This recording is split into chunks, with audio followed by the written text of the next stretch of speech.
start with the first item. Ito na siya. Ito na yung pinakagustong-gusto ko. Because this is my dream. Last September 22 na birthday ko. 2022 na birthday ko. At ngayon ko lang siya nakuha.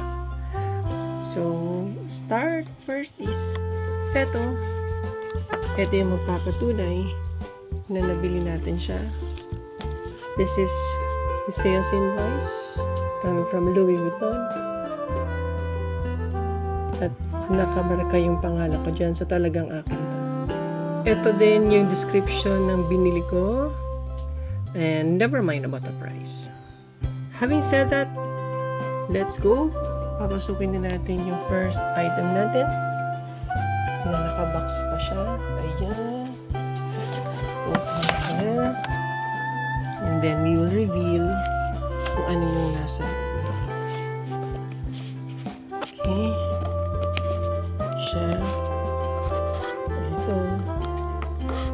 Ito. Okay.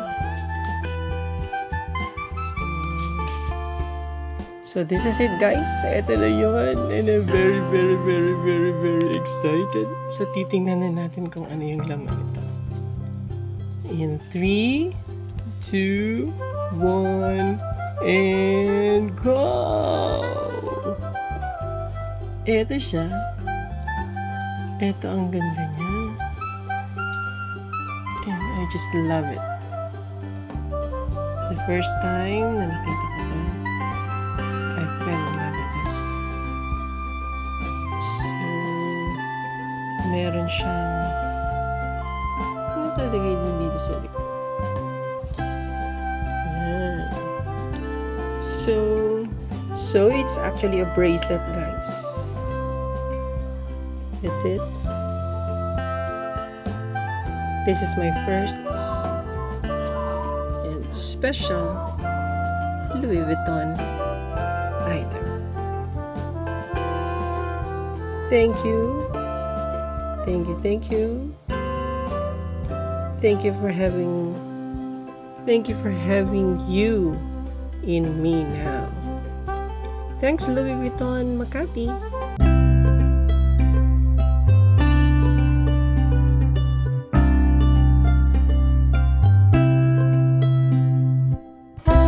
More special, guys, is isa lang siya doon sa Makati.